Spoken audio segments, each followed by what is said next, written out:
Ready?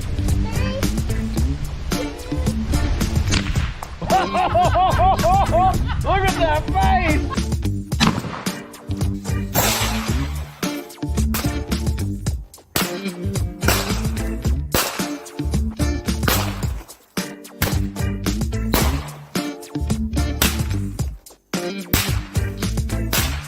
One less can of hard seltzer in this world.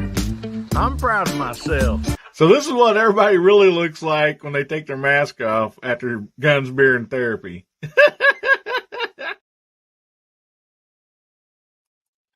Howdy, Hillbilly Nation. This is American Hillbilly. Man, I'm glad to see you all here tonight. Oh, thank you so much for coming and sharing your Saturday night with us, man. You guys are awesome out there, man. We got a rock and roll inside chat out there already. And man, I tell you guys, I just want to say howdy to each and every one of you.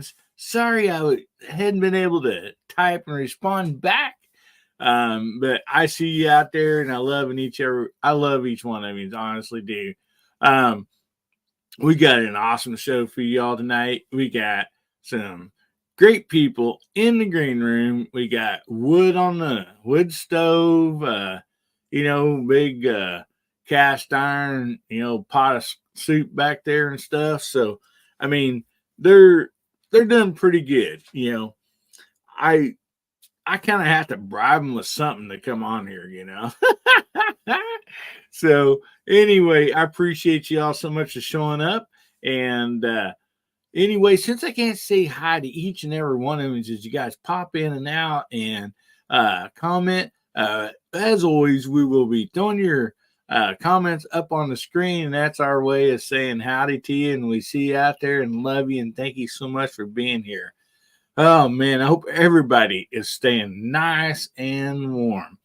And anyway, tell you what, let's get some of these people out of the green room back here. And up first, we have Mr. JH586. Jamie, how you doing this evening? I'm good, Hillbilly. Thanks for having me, buddy. And let me tell you what, that soup and cornbread ain't nothing but scrump delicious. Sweet tea. Listen, guys, I'm telling you, that cast iron Dutch oven is, the only way it could be better is if we cooked it outside over an open fire. But it's like 18 degrees here. Wind chill factor is like single digits. It's not supposed to be this cold in Georgia, but man, I really appreciate you having me on tonight. I think we're going to have a good time. Yeah. Hey, brother.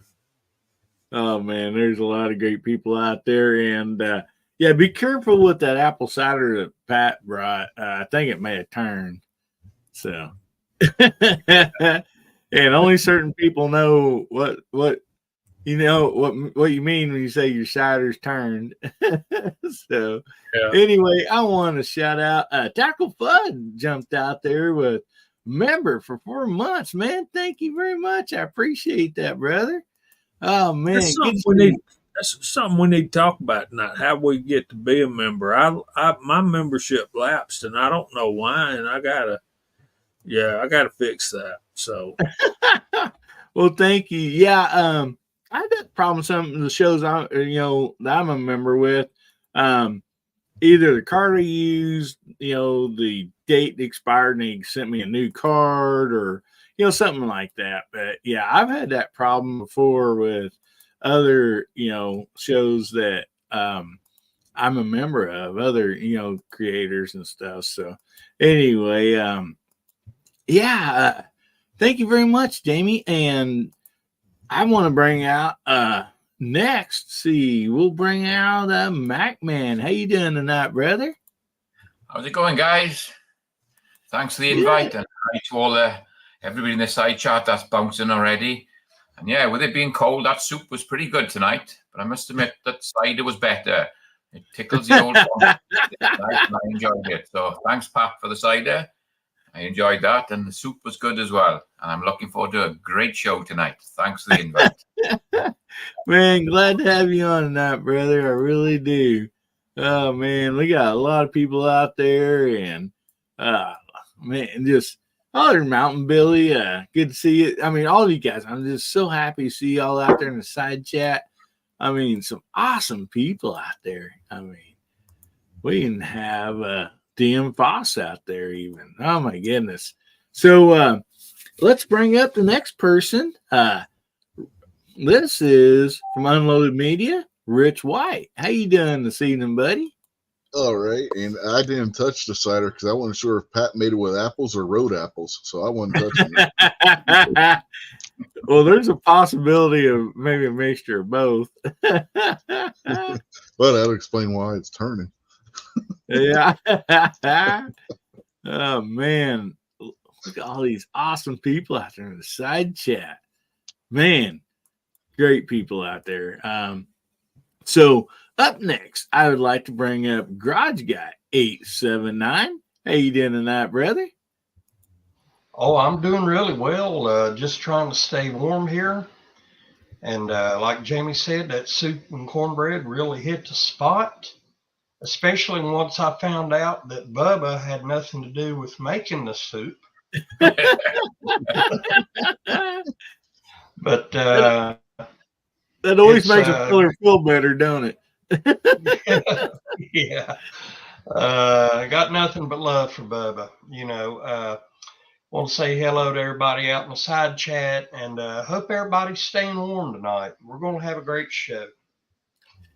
All right, man. Thank you so much for being here and talking about Bubba. He's not made it on tonight. Hopefully he will. I even sent him a text. Poor feller's been having to work double shifts and triple shifts.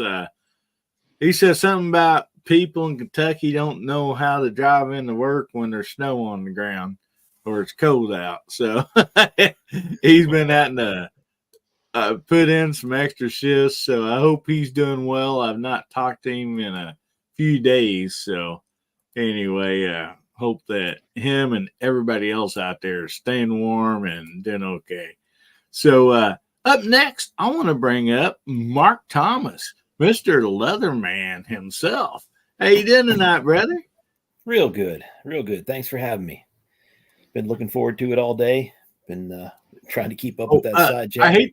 Let me stop you for a second, guys. Michael Dunn just gifted 5 memberships. Click on that if you're not a member, and it takes people in order if you can click it fast enough. If you want to become a member, he paid for 5 people for 1 month membership.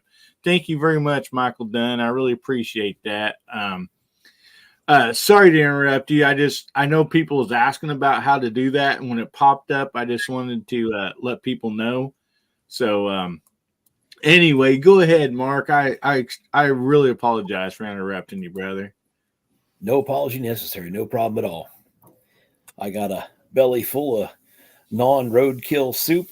Had some non-Jiffy Mix cornbread. So I'm settled in. I'm ready to go. All right. Yeah, I'm still looking forward to Jamie like making some of them Jiffy Mix muffins and shooting them that I sent him. I sent him a whole spread, like different varieties. I honestly think he's probably eating them. He's not even saying anything, is he? Yeah. Staying muted. You talking to me? I was joining. Yeah. I was joining Hillbilly Up Nation right here. I'm trying to find my debit card here. Oh, what I'll do that after this. What did I miss? Oh, I just said that. Well, hang on a minute. Tackle Fud just gifted 5 more memberships. If you click that, Jamie or anybody else, there's a little button that says you can accept too late. Everybody else already been taken. Oh man! What I'm seeing in the side chat is that Jamie was gifted a membership by Michael Dunn. Yeah, I'm renewing. I'm auto renewing. So anyway, gotcha. Never mind. Well, I appreciate that. Thank you, Michael Dunn and Tactical Fud Buck. Bud Buck. That don't sound right. Thank you, Buck. His handle is Tackle Fudd. That's his name is Buck. So anyway, oh man, That's one of your stock buddies. yeah. Fudd. Yep, he just lives down here just south of me, down in the good state of Arkansas. So, but anyway, oh, sorry about that. But I said about the Jiffy corn or Jiffy mix I sent you. I said hopefully one of these days you'll be cooking some of that up and maybe shooting a muffin or something. But my guess is you may have tried some and you actually liked it, which it is not cornbread. It's just muffin mix. Is what I sent you. Yeah, in the classic sense of the word, that's a muffin and cornbread are two totally different things. There are people in this world who actually put sugar in their cornbread. I don't happen to be one of them. I don't believe in it. I just don't. But one of the things I liked about the Jiffy mix that you sent me, and we've not tried it yet, but we're going tomorrow may be the day. When we get home from church, we like to either go drive through Bojangles and get biscuits, or cook something at home, And I think it says right there on that box, it says makes great pancakes too. So I don't know about y'all, but on a cold Sunday morning after church or afternoon after church, a big stack of pancakes and some sausage and orange juice and coffee. And I don't know about y'all, but I really like French press to make the coffee. Oh, yeah. I just, the drip coffee thing, drip like Mr. Coffee and those kind of things, they've kind of outworn their welcome at my house. But one of the reasons I can get away with that is I'm the only one that drinks coffee in the house.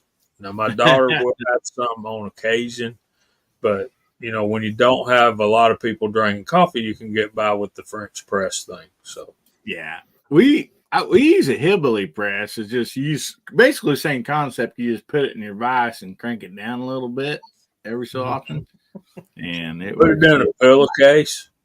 Yeah. Squeeze it out. He's got 2-year-old straw hat. Speaking of a straw and coffee, have you ever seen that seen on TV thing that they sell in stores and on the infomercials? It's a straw that has a coffee filter built into it.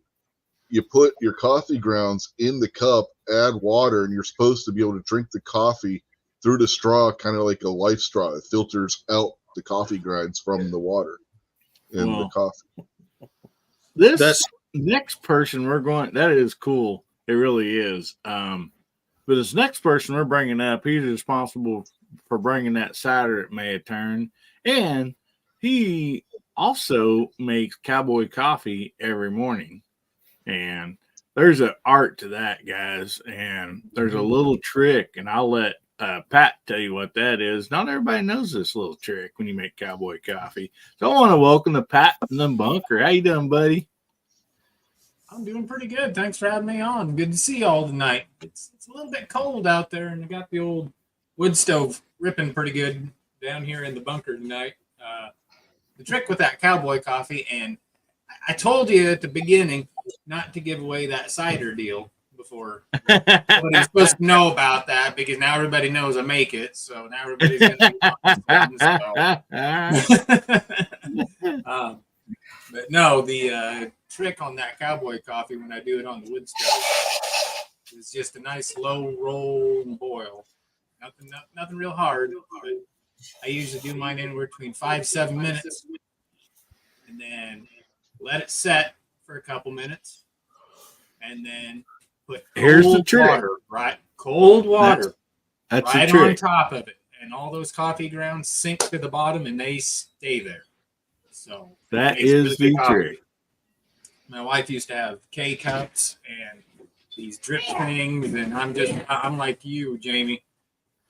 I can't do any of that stuff. It's cowboy coffee or nothing, pretty much for me anymore. And my wife won't drink anything else either now, the way I do it. So, yeah, it's something about it. It just takes the bitterness out of it. If you got a bitter kind of coffee, it just takes the bitterness out of it. Man, it's good coffee.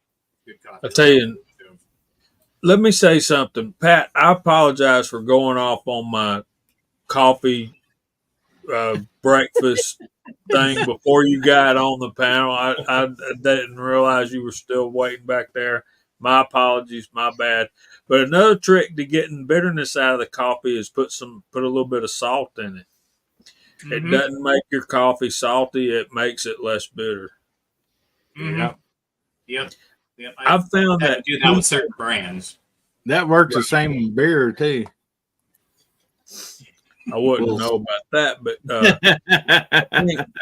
I think that people, it's not strong coffee that people don't like, it's bitter coffee. And some people are afraid that stronger coffee is going to make it bitter. That's not the case if you got good coffee. Yep. Tommy Boy says butter makes it less bitter.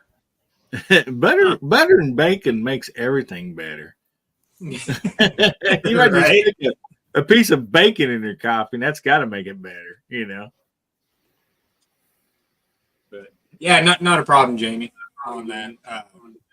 No, that's just the way I do coffee, and man, I just about can't drink it any other way. I'm going to read Tackle Fud's deal here. He says, tell everybody it's gifted free memberships. They don't have to, but come to Tuesday night membership chat. And what he's talking about is for the members, the VIPs, we do have a live show on Tuesday nights, and it's, I believe, 8:30 Central. But we have a lot of fun on there. We honestly do. And so, yeah, if you're a member, especially for new members, make sure you check that out. And Michael Dunn says, I don't know if salt or anything works for hard seltzer, buddy. I don't. You can put cold water, salt, whatever you want to, and I don't think it's going to help hard seltzer. I think the other thing to help that's lead. Nick out of Mill Strip Deal says, "Hey everybody, live from Vegas. All right, brother. Glad you made it there safely. There's a lot of people heading to Vegas." My goodness, I'm getting behind on these out here. We got so many great people out here, man.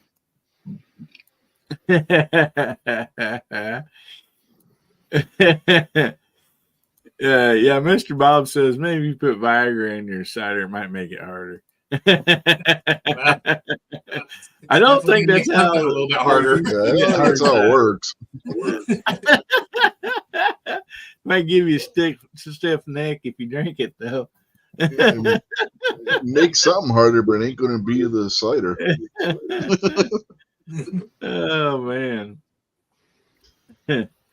Yeah, I grew up drinking coffee black. I mean, not that I drink coffee a lot when I was younger, but go hunting or fishing with my grandpa when I was young. And he'd take thermos full of coffee. Grandma would make us fresh, cookies. And then had to, empty and washed out milk jug out of the freezer that was solid ice, right? So as the day, the milk jug would melt down some and you get water. But, if it wasn't melted down enough, I just had to drink Grandpa's black coffee. And I just ended up getting a taste for it. And I cannot stand to put sugar, cream, or anything in my coffee. Ever since it just don't taste right. But that's also something, times you spent with your grandfather too, that might just make that difference, also. So yeah, man, we got some great people in here. Tell you what, Jamie, would you mind shouting out the side chat out there? And guys, somebody think of something that everybody could type in the side chat.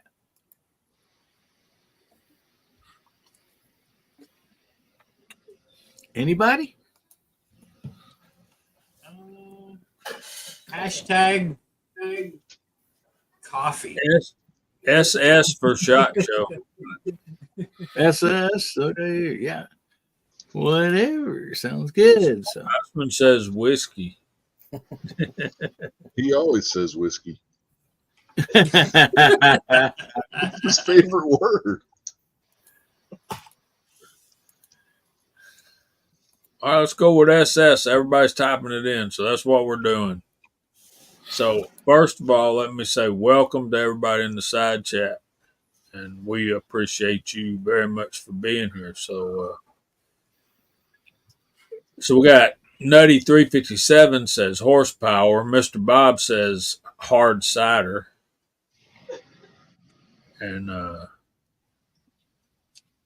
so we got Keith Gregory, Tactical Bud, Michael Dunn, Colt 1927, Alaska One Andy, Abigail Finnegan, Boomstick's Revenge, Travis T, Macman 039 Reloading's in the side chat and on the panel. Artac and Daughters, Abigail Finnegan, Keith Gregory, Tommy Boy, Tim S, Pat in a Bunker, M Gabriel, Garage Guy 879 is also on the panel and on the side chat. Rich White also on the panel. Mr. Bob, there's Nutty 357 again. There's Colt 1927 again. Dwayne 7834. DM Foss. Ozzy Orsborn.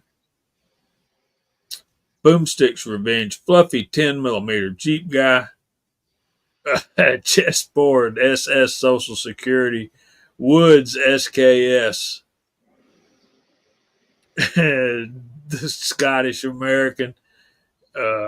Agorizer, and let's see, I think that's everybody. Well, if we didn't call your name and if I missed you, we apologize and thank you for being here, and we are blessed by your presence. yes, we are. Yes, sir. Oh. Yes, and also I see Foss out there in the side chat, and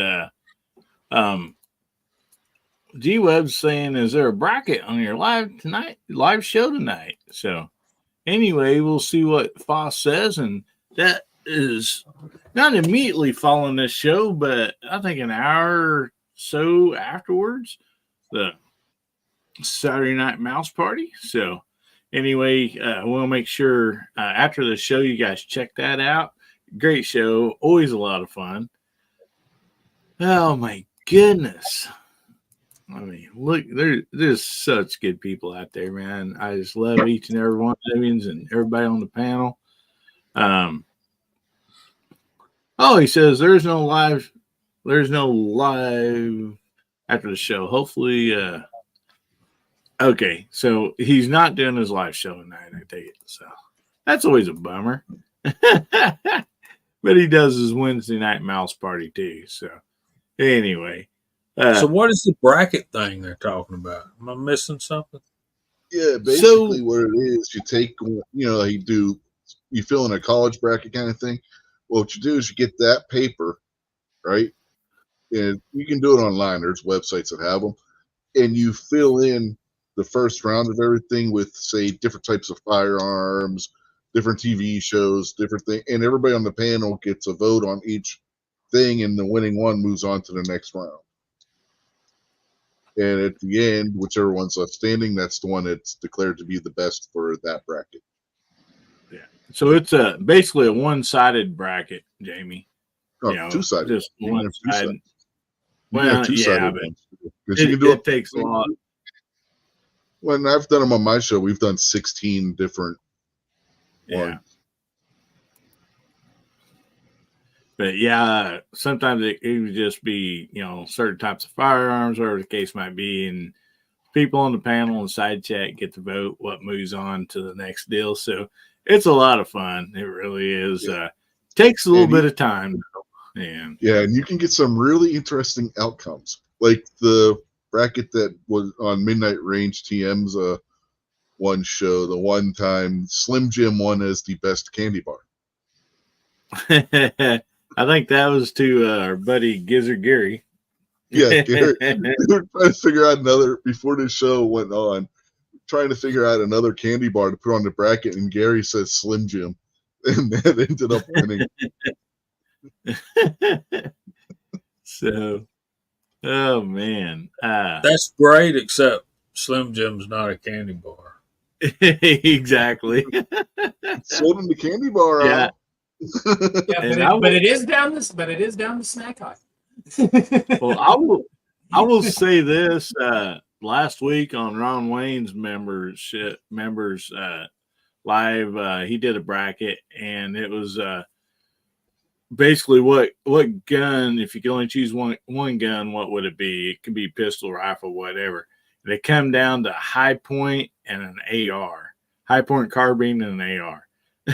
And AR only won by like one, maybe 2 votes. So you never know what's going to happen in those.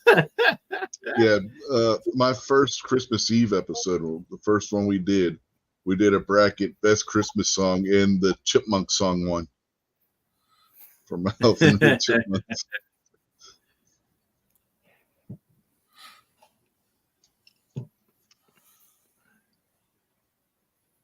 Okay. Scotch American asked me out there, said, so for folks that are gifted memberships, maybe a small explanation of what that all is included. So, what we do with the memberships, I call them VIPs on here. We have a live show on Tuesdays, and we basically we do that. We just have fun, about an hour and a half. We do a giveaway. And one thing about the giveaway there is there's multiple prizes. Like you get to pick from like 6 different prizes, the one you want. And pretty much all those prizes are not ones that I give away on this show. So it's something totally different. I think we have like boar snake, mag holders, rifle sling, and then of course we do, which everybody asks, to include the little black slim knife, because everybody really likes that knife. And then actually I think we have another knife over there or 2 that we give away that you can only get as a VIP, a member, and we do basically when they win, there's a deal brought up screen or whatever, and they get to pick whichever one thing that they want out of those. And so, we kind of do a little bit different to do something special for the VIPs, and plus on that chat, the StreamYard link is pinned at the top. So anybody that's in there is always welcome to jump on the panel and, talk, visit, even for a few minutes, with the camera, without, it don't matter, because I like to basically just turn that over to the community of the members, and so we talk about a lot of fun stuff, and then plus I've not been doing, after I hurt my ankle, I kind of went through a spot there that I wasn't able to make very many videos, but I also do videos or bloopers that is just on that membership. That's the only way you can see them. It's just for the, the VIP members. And so anyway, there's, different perks and stuff. So anyway, that's kind of what it's about. I try to make it the best I can for, the membership starts, I think it is $3 and something or whatever. It's not very much, but I understand that times are tough, man. Bread, milk, eggs, everything's gone up in price. So, I totally understand that. And so I just want to do something special for the people that do, donate that money for their membership, every month and stuff. So anyway, I really do appreciate you all very much. I honestly do.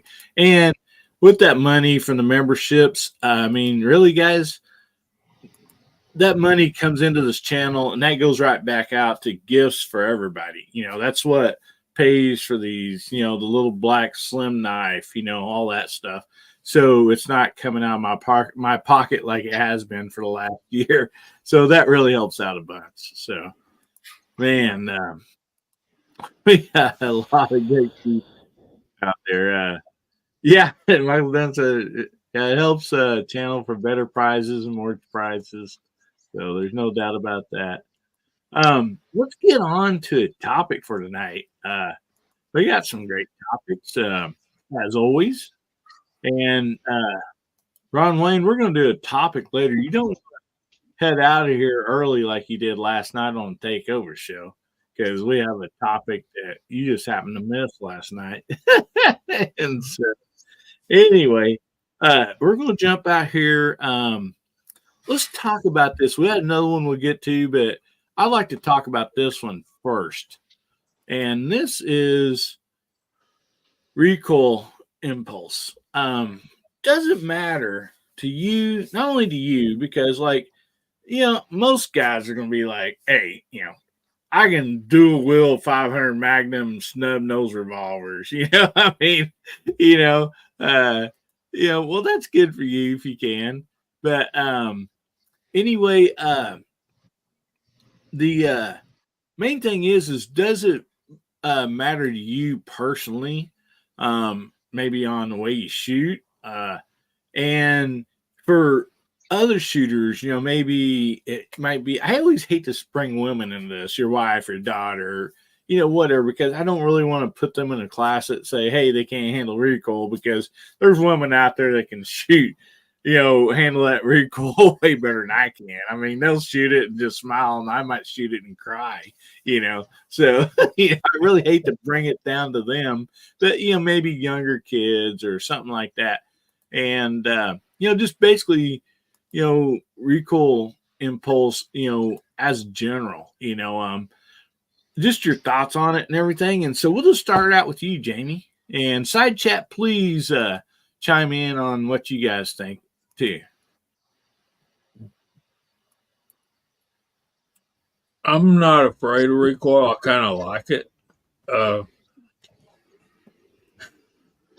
It can get too extreme.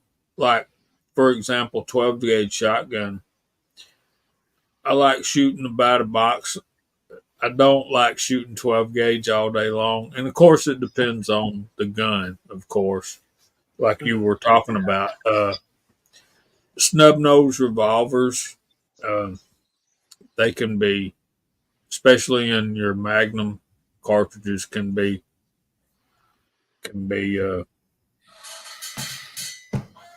they can be a handful. I tell you one of my worst things, and I think we've talked about this, but those little pocket 380s that were so popular back in the 2010 through 15, I think it was the Taurus TCP, the Ruger LCP, and the Smith & Wesson Bodyguard, those things. There's not enough mass in that gun to tame the recoil, and let's be honest about our AR-15s. Everybody loves them, but most of the recoil that you feel when you shoot an AR-15, particularly in 223 and 5.56, is the action working, and it's such a violent action. It's the recoil impulse on an AR-15 is different than anything else. And I think it was Tommy Boy that brought it up last night when we were talking about scopes on Georgia Shooting Connection. The recoil is in different directions, and it really tears up a scope really bad on the AR platform. And I can understand that. I won't argue that. But 44 Magnum handguns, that's another one. You got to make sure the firearm that you're shooting those out of, and we'll talk more about that later. So let me pass it over to the next guy. Who you want to go next, Hillbilly? We'll just go over to Mac, man. Next. Well, like I said last night, I'm a total recoil junkie. I love it. The more it kicks, the better. I love shooting big rifles, big pistols, shotguns. The more it hurts, the more I enjoy it. There must be something wrong with me, I think. But You see a really doctor learn about leather that? before long. Yeah, I'll hold my S&W 500 in one hand and my S&W 460 in the other, and I'll try and pull the trigger together. I haven't made a video of that yet, but I might. That'd be a good one. But yeah, I do like the recoil, especially on big rifles, 338 Lepores. I've shot some 50 cals. It's just a rush when those things kick back on you, and it's I must admit I do like it.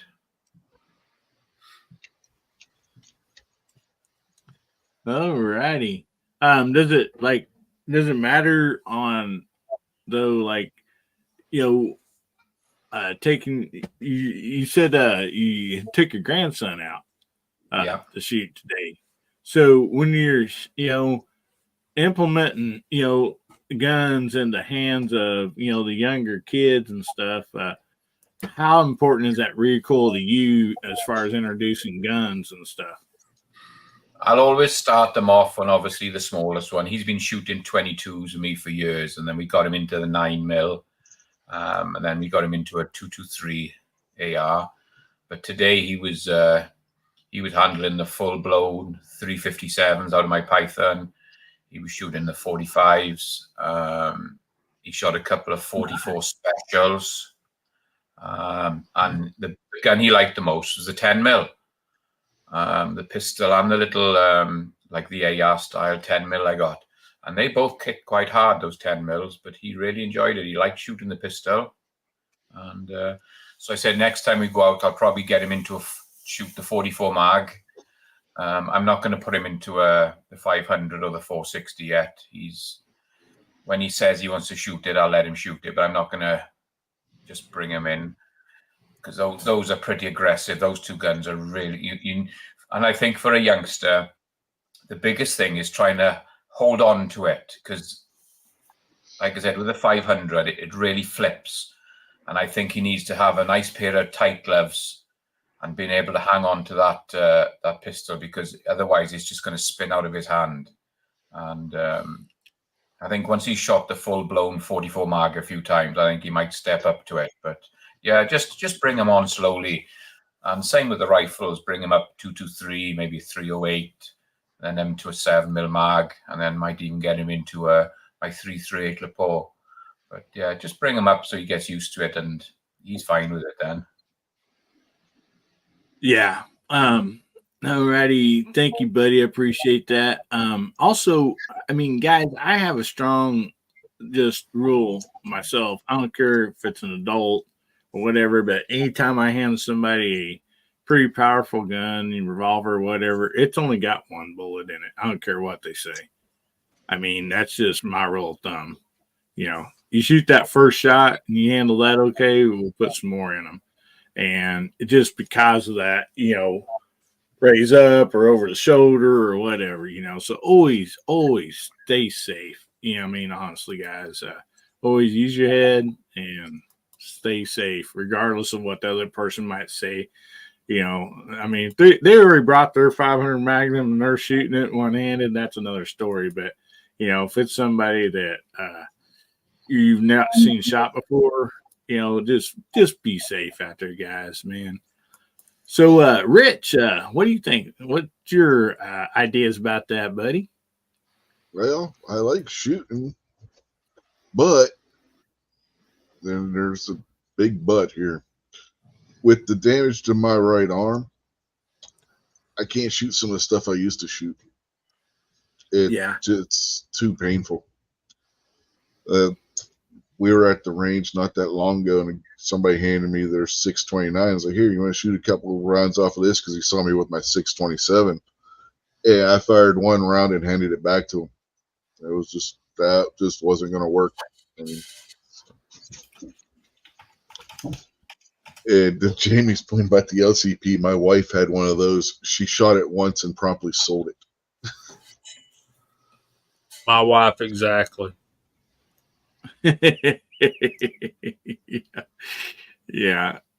I had an opportunity to buy a 380 LCP, and I brought it home, let my wife and daughter shoot it, and they're like, after 2 shots, like, nah. And I was like, okay. She did the same thing with her Smith & Wesson 642 airweight. She shot that once and sold it too. Something like that either. Alrighty. Yeah, and also, guys, Mike and Mini Mike's is out there. Howdy, buddy. And the rest of you guys that jumped in. We appreciate all of you. And anyway, hashtag HBN59 to get in the drawing. And if you are in MacMan's chat like Vanessa here, I welcome you. But if you put your hashtag in there, the generator thing will not pick your hashtag up. You have to be on the main chat for it to pick up your hashtag. So anyway, just remember that, guys. And thank you for sharing that, MacMan. I really appreciate you, brother. No problem at all.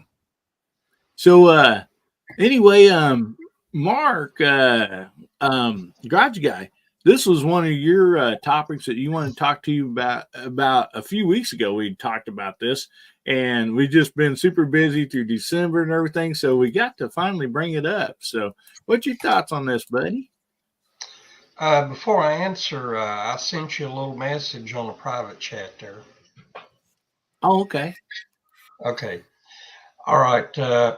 Recoil really doesn't bother me too much. You know, it's like anything else. You got to do it more than once, do it again to get used to it and see what you like best and what you can work with best. That being said, to me, my carry round mostly over the past several years has been 357 SIG. It's either been a Glock 32 Gen 3 or the Glock 33 Gen 3. And compared to 40 Smith & Wesson, you know, both of those have a little more oomph to them than 9mm. But recoil impulse is different to me. Seemed like 40 to me had more of the muzzle rise to it. But 357 SIG had more of the back in the palm of your hand, you know, recoil. And that was more manageable for me. Plus, also, as far as a self-defense situation, if you got to make follow-up shots, it's a lot easier to deal with that back in the palm of your hand than it is with muzzle rise. So that's one of the big reasons I really prefer 357 SIG. Awesome. That's I think a great choice, you know, and stuff, and a lot of good reasoning there. I totally agree with you. You know, follow up shots, you know, keep that barrel down is definitely the best. So I appreciate that, buddy. And so Mark Thomas, or you got some more, buddy? I'm sorry. Just one thing. The Glock has a lower bore axis on the top of the pistol than a lot of others do, you know, and that also helps eliminate muzzle rise. At least it does in my case. Nice. All righty. So we'll jump on over to you, Mark Thomas. What's your thoughts on this, buddy? Well, I don't consider myself any kind of a recoil junkie. I'm not afraid of it. Actually, I used to shoot a lot of 22 and my 32s. I like those light ones, 38. But in the probably last year and a half or so, I've really gotten hooked on the big bore guns. And I love shooting that 44.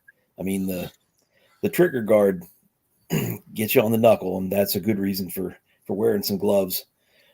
But what I've found is I really like those stout loads with a good heavy bullet. that 310 grainer, you get that push almost like a black powder. I'm kind of like G-Webs. I love shooting those 50 caliber black powders too. You get the boom and you get that little shove, and yeah, it feels good. I'm pretty happy with the bigger, 357, the 41, the 44. I have kind of got an itch for a 454 Casull now. I don't know if that's going to happen, but it could. And yeah, I do like that recoil impulse. I don't like it to hurt, but I like it to push a little bit, and I love that big boom. Awesome. That 41 mag kicks, doesn't it? Yeah. I have loaded up my cast, and I didn't expect them. I didn't anticipate them to be as stout as they were, and boy, they had a little snap to them. I'm hoping to get my chronograph running right, because I was getting some weird sways between like 1200 and 1400. I'd like to get it straightened out so I can start a little more steady. Well, Boomstick says if recoil won't matter if you have a recoil of cough drop first. And recoil. Boss says hand grenades eliminate recoil concerns. That's true, buddy. Yeah. Oh man. Alrighty, man. Thanks a lot for that, buddy. So Pat, what's your thoughts on this? I've never had much trouble with handguns or even shotguns as long as they were semi-auto, especially on the 12 gauge side. That's what I've carried for years and years, bird hunting. Oh, on good. the 12 gauge side, and clay shooting, throwing the pigeons and everything. Never had much of a trouble, especially if you can get them set up right. Especially for my old Remington Model 11 with the different pieces and parts so you can use to slow that whole thing down and get it right with the right load and everything in there. It's actually not too bad. But, I met my match on something that just absolutely kicked my butt when I got it.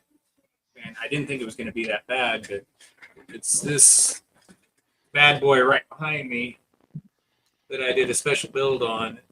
It's a 7.62 by 54R Mosin Nagant, and it's the carbine version. And when I first got it, it was bone stock, metal plate in the back.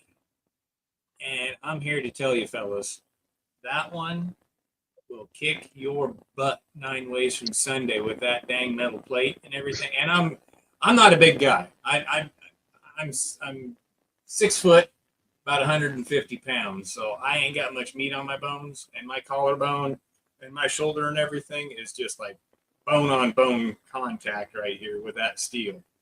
But with that one, I got pretty lucky. They made nice rubberized pad for the back of it, and I put the muzzle brake out on the end of it, and that tamed it, because I didn't like it when I first got it. And I was like, man, I'm not going to be shooting this one very much. But, did my research and got into the weeds on it a little bit, got that pad, and then got that muzzle brake out on the end of it. And, man, that calmed it down. And now I can just about shoot that one all day long now. But that's the only one I've really been afraid of shooting, when it had that metal butt plate on it and no muzzle brake out on the end of it, because man, it would, especially on a bonier guy, it just was crushing my collarbone. And I actually got a bone bruise about the first 5 rounds I put through it, on my collarbone and my shoulder. And I was like, nope. But no, it's as long as there's certain items in place, like if I got a good pair of gloves for a Magnum or something like that. But like everybody else was saying, look, with the featherweights, and stuff. It's just like, I'm just not a fan of them. There isn't enough bulk behind them to really keep me and the gun on target with the muzzle flip and everything. Now, like big bores, like your 44 mags or something like that, where it's not necessarily a carry gun, where you're going out to the range and having some fun with it like that. Being able to absorb all that through the hands and the arms and everything, never had a problem with that. But with rifles, if it's got too much kick to it and it's just beating my shoulder up, I have a tendency to stay away from those. Yeah. And like I've had those times out shooting trap all day, and then my shoulders definitely starts taking a beating, with 12 gauge, and then mostly by the time I get home that evening, I got an ice pack strapped to it because it seems like a few hours later, it really starts throbbing. Anyway, I want to say, anybody want to say congratulations to Travis T for winning tonight? He doesn't give away yet, but he wins a lot. So, Yeah. Real quick, if I can, I want to going back to my wife and recoil. I said she didn't like the two pistols that she's owned. In contrast, the two rifles she owns is the Mosin Nagant carbine, like Pat was saying, without the rubber butt pad, and a 450 Bushmaster. So, wow. Which isn't exactly light on recoil either. No. Well, she's tougher than I am.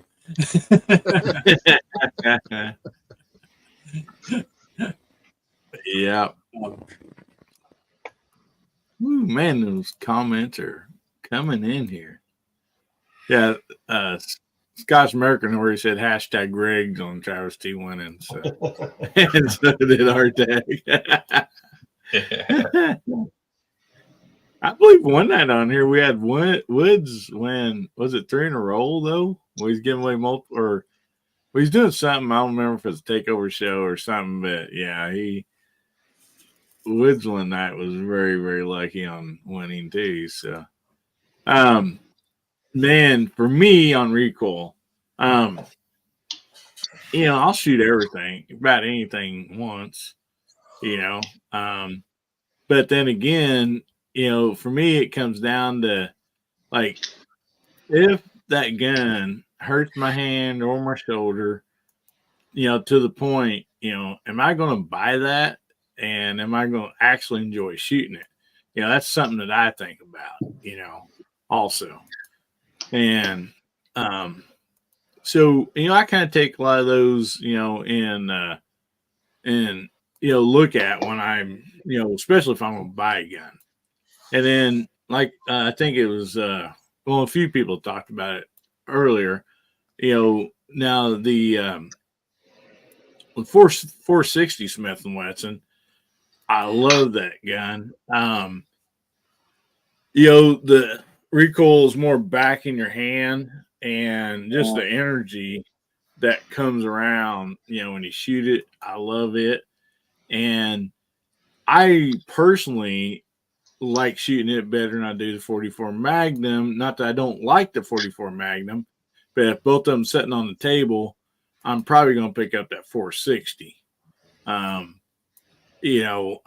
But it's just preference of different people. And when it comes to youngsters, man, I always like to start them out young, with a, very light recoil, especially even if it's somebody that's a new shooter, because I personally know people that their dad or grandpa or whoever handed them some, light, shotgun or rifle or something for their first time to shoot. And all they remember was the pain and the noise.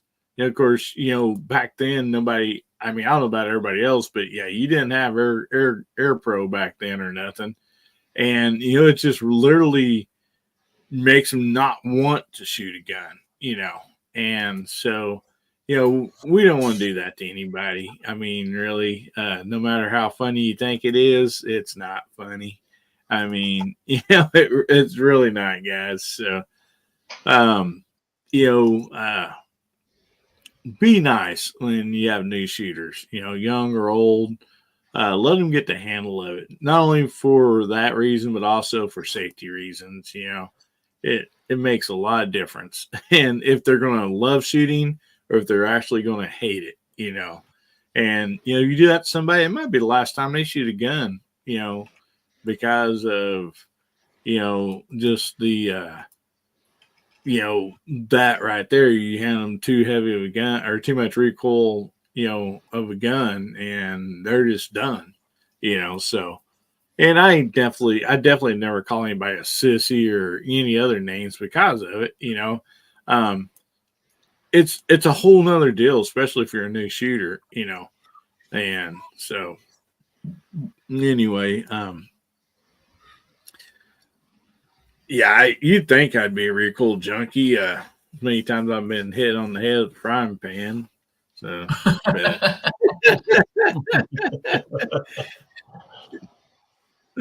anyway,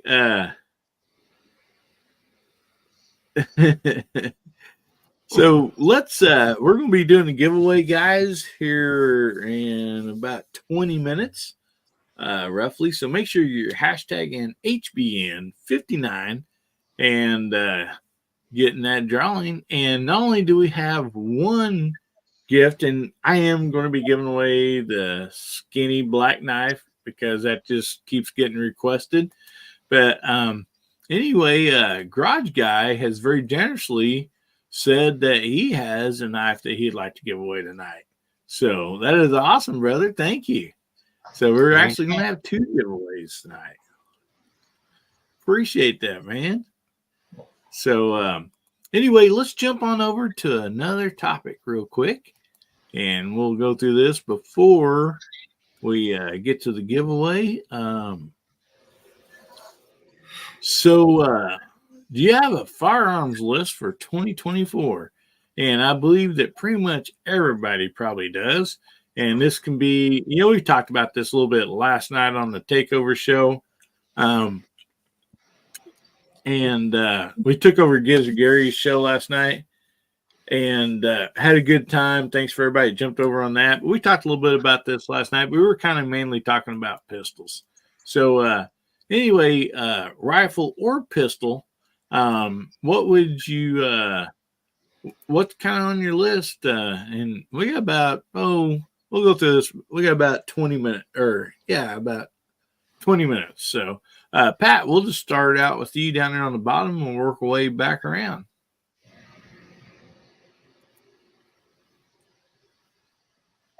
Pat might be putting wood on the fire. So, Mark Thomas, we'll just jump over to you, buddy, and we'll catch Pat when he pops back on. All righty. I had to get myself unmuted. Like I said, I'm kind of getting a hankering for a 454. I shot one years ago. A real good friend of mine, he had a Taurus Raging Bull, and something like that is kind of just something I think I'd like to have. I still want to have a 44 Special Snubby, something to carry. I wouldn't necessarily carry it all the time, but it would just be nice to have, something to play with, something I could reload for, get another bucket of brass to play with. And I did get my 41 Magnum Blackhawk, but that one that MacMan picked up about a year ago, that Taurus. Which one was it, the 41 Mag? Yeah. The stub nose one, yeah. Yeah, that has my interest too. And if I could find one of those, I would definitely add that to the collection. But other than that, I'm not sure what else I would really be going for right now. Any odd thing. If I find a 327 that's a reasonable price, I'm definitely going to pick something like that up. 32 H&R mag, that would definitely make its way into. I've already got a few of those, so I don't have any specific list, but when something good presents itself, I'm definitely gonna jump on it. The 327, that's the Scandium version of the 627, right? No, I'm talking about 327 Federal Magnum. Oh, I thought you were talking about Smith & Wesson's 327. Yeah, Which you might want to look at that too, Mark, if you like recoil. Yeah, there's nothing wrong with that one. No, 327 Federal Magnum is really hot super Magnum in 32 caliber, which is a weird caliber that I've had a fascination with for 25 or 30 years now. I love 32 ACP. I love the 32 Smith & Wesson long, and just goes the whole way up. If you can get something that's 327, you can shoot all 5 calibers. In fact, CW did a nice video the other day. He got a barrel insert for his 410 shotgun that is 327 Magnum, so he could shoot 5 different 32 calibers plus the 410. So that's just the weird things, the odd things are what really strikes me. Who knows what's going to end up in the collection this year?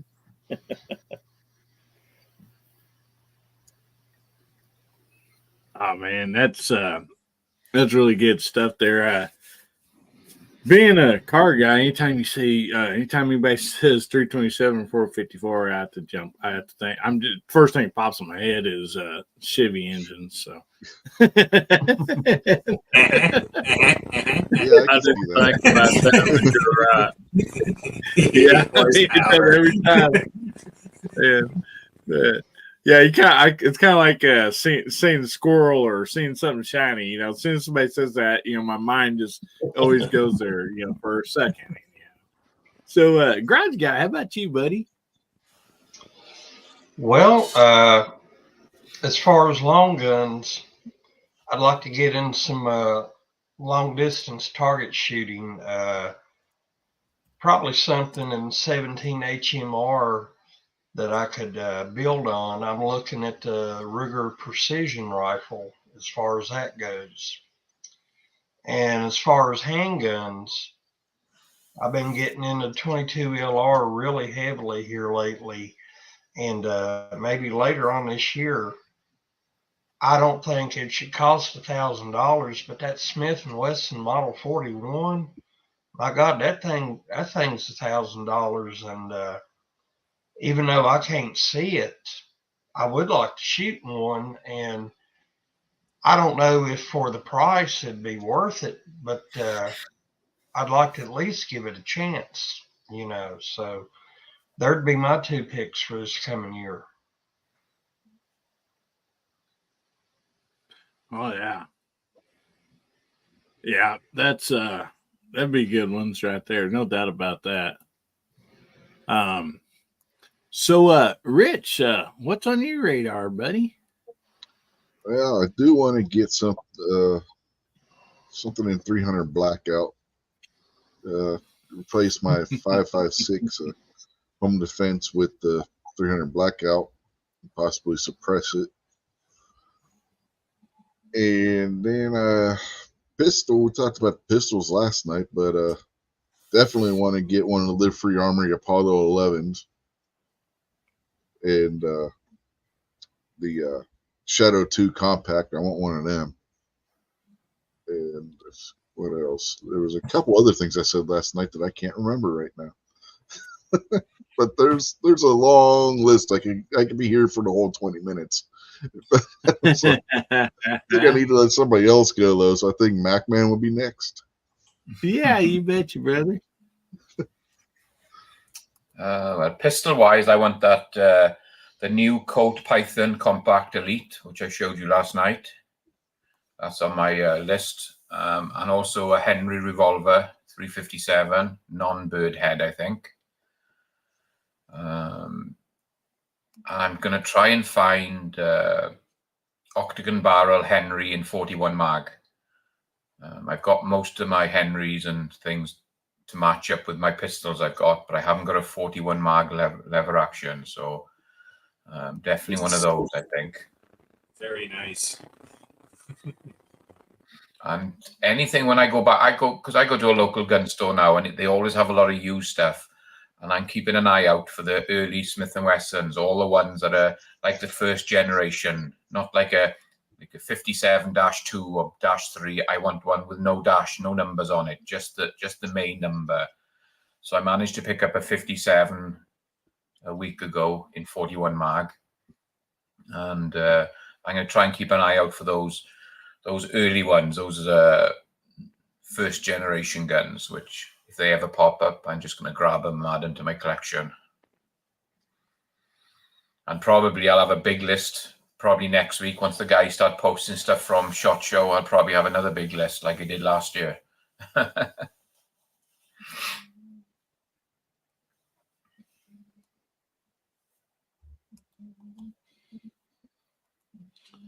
Awesome. Oh man. Yeah, SHOT Show's gonna, after SHOT Show's gonna make a big difference. And so, all right, that's some good stuff, Mac. Man, I appreciate it. So, Jamie, how about you, brother?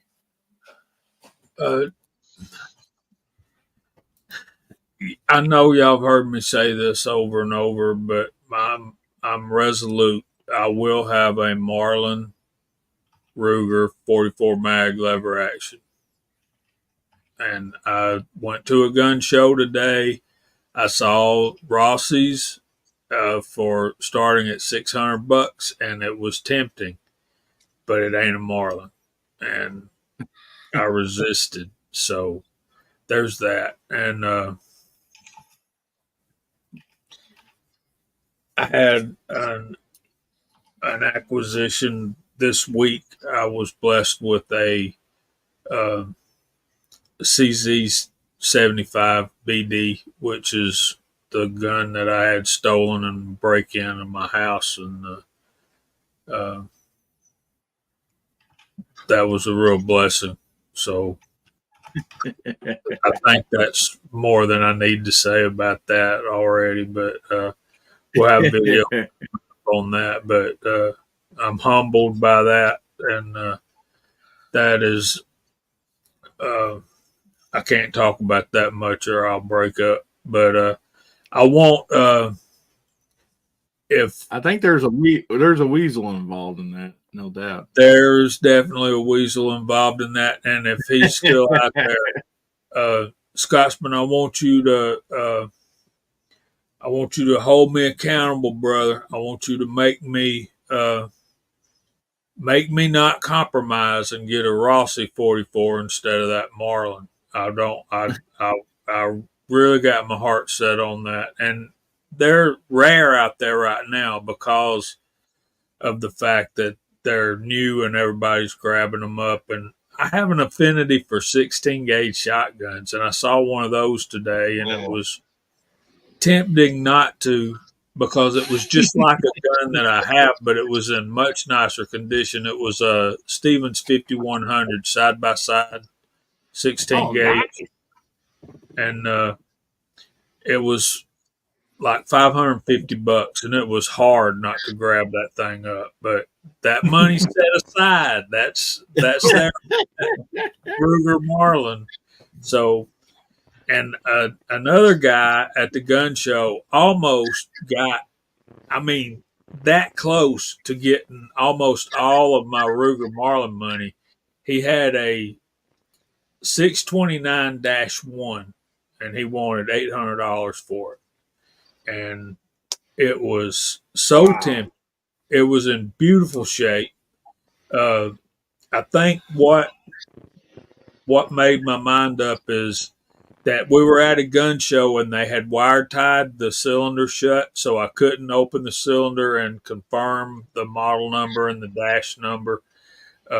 It did not have the original Smith & Wesson grips on it. It had aftermarket grips. There was no box and no paperwork. And when you're looking at a gun like that, you just don't know if it's stolen. You don't know if it's been used in a crime or whatever. So I think discretion was the better part of valor, although it was a great gun and a great price, but You made the right choice. I just, Yeah. Yeah. it was very, very tempting. And so that's where I'm at. I'm, wish list, always the Shadow 2s, like Rich said. Shadow 2s are some of the finest handguns I've ever fired. And so there's that. And oh, there wouldn't have been any bill of sale, Nutty. This was an individual. This guy was walking around with 2 guns for sale. Yeah, boomstick. That's great. Yeah, Yeah, it is not. and I think the only reason I like 16 gauges is because number one, they don't you don't see them anymore, and they're rare, and and it's hard to find ammunition for them, but I can make it, so that's cool. So, and I'm concerned. Did we skip over Pat, or did Pat go first? Or We was waiting. We gotta go back to him. He was off air, I believe. Probably throwing Yeah, wood I on was the I was stove. putting wood in the wood stove. Yep, Yeah. you nailed it. I heard you, but I couldn't get back to my computer in time to get online. So we're up to you, Pat. What's on your wish list for 2024? Well, I wish that what I could afford to get and what I want to build are two different things. But here's my ultimate wish list. I would love to take just a regular Mosin Nagant long barrel with the octagon receiver on it. Take the barrel off, and they make a machine gun barrel that goes onto that can be rebarreled in 7.62 by 54. And I've got this all wrote down on a piece of paper. It's in my gun filing cabinet, but I've got everything picked out for it: the chassis, the trigger, everything, and the way that thing would be built. And with the right loads, since I've got all the dies and everything, and I've done a lot of playing around with that round. I've seen guys that have done this to these guns. Man, they shoot absolutely phenomenal, even out to 2,000 yards. I mean, they're ringing steel out there, and it'd be an awesome build. It would be an awesome build, but man, those machine gun barrels are getting harder and harder to find now, and to have it rebarreled right, and who knows how long they're going to make the chassis set up for that. But yeah, this thing, it would be a slick distance shooting rig. But yeah, that'd probably be it's kind of a toss up between that and the Quigley Down Under rifle. Man, that 2-stage trigger and everything on there, that just man, ever since I seen Quigley Down Under, I was instantly hooked on shooting long range. And to have something like that, the Quigley gun, that would be so awesome. But that's on my two tops of my wish list. there's a company making those, Pat. Oh, trust me, I've looked into it. They're around $2,000, so it's obtainable. Yeah, and that's if I was to do the Mosin build with the machine gun barrel. If I priced everything out, and this has been probably 7-8 years ago when I priced all this out. Even then, it was going to be around $2,500 to build. Right? I mean, and have it done, just superbly.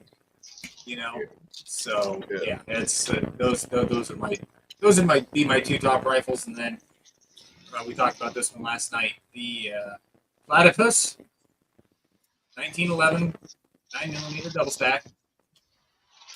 painted up like Perry the Platypus from Phineas and Ferb. Call me a geek. I don't care. To Buck's comment, it wasn't a revolver, Buck. It was a 1911 that Pat was supposed to be designing. Yeah. Belt Yeah. feed. Yeah. And Michael Dunn said, this statement here, it must be for your state, I guess, because, yeah, we don't have to go through FFL for a private sale here. And We don't either. Not here. So. I'm not saying that's right or wrong, but we don't. Mm-hmm. Yeah. Yeah, and that's another thing I'll touch on real quick, Hillbilly. Sorry to cut you off, but man, just like Mark said, like on those guns and stuff, when people are trying to sell guns and everything, make dang sure that you can take a look at everything and really vet the guy, especially if you don't know him from Adam. Just be careful out there when you're purchasing privately owned guns. Just cover your own rear end and get a bill of sale on it. And if they won't write you up the bill of sale on it, so that way you have some tracks back and keep it in your filing cabinet or your gun safe or whatever. It's not worth getting. It really ain't, folks. Yeah, and just be careful. Also, I'd like to say something here real quick. 556 Media out there. I don't know if everybody knows him, but thanks for being here, buddy. He did a video the other day. I thought it was really, really cool. He was showing everything he had stored in his basically kind of like he called like a, what most people call kind of like a bug out bag, but not like as far as ammunition, but as far as stuff that you would want to take with you, if you're thinking, you're going to be out for a week or 2 weeks or something like that, even camping or whatever. And I thought he had a lot of great stuff in that video. So, guys, make sure you go there and check out 556 Media. And if a moderator, I think there's a blue wrench out there somewhere. And if somebody like those link up there, man, I really enjoyed that video and not some other stuff he's done. So go there and check him out. And there's Defense Dad just showed up. And also we have MCK just rolled in. Welcome, welcome. Yeah, we've had, since we did roll call, we've had a lot of people jump in, man. So anyway, okay, yeah, here I believe that's his channel there. So you guys go check it out. There's a lot of good stuff over there, but I really appreciate that video because there's a few things in there that like I didn't think about. So it kind of made me to go back and revisit, what I had. So anyway, and like I said, it wasn't like there wasn't like ammo and guns and stuff in the bag. It was just basically like a little survival, type bag. So it's even great going out, camping or something like that, So anyway, there we go. So let's go ahead and give some stuff away. Everybody likes to win something. So anyway, guys, make sure you get your hashtag in HBN59, and we're going to give some away to one lucky person. And I'm definitely going to have to update this membership deal here now, thanks to Buck and Michael Dunn and anybody else to join. Man, I appreciate that, guys, a lot. It really does help me, and I'm not stingy with that, man. It goes right back out to Hillbilly Nation, trust me. And, so anyway, let's go ahead and see, guys. I'm going to jump off your comments here for a second and do this giveaway.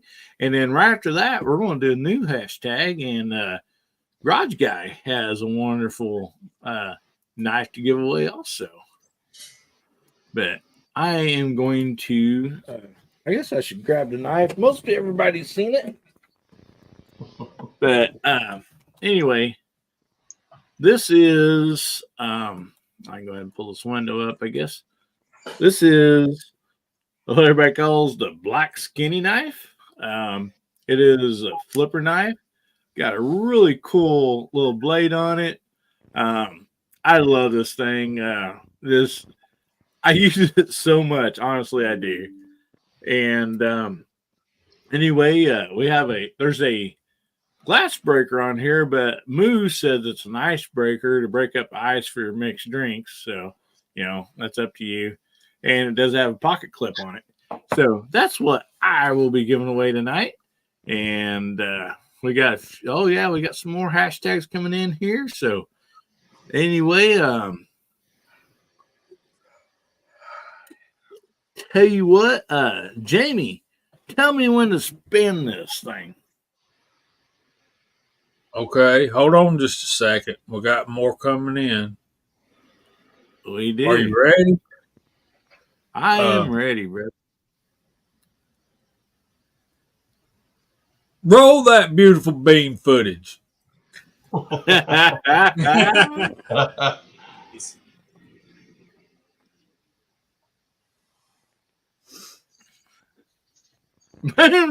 All right. Congratulations, brother. Congratulations. Here comes the boom. Congrats, Boomer. Let me write his name down real quick. And Mark, if you got your giveaway you want to do, you got that handy, I will blow you up here and let you show it here, off. my friend.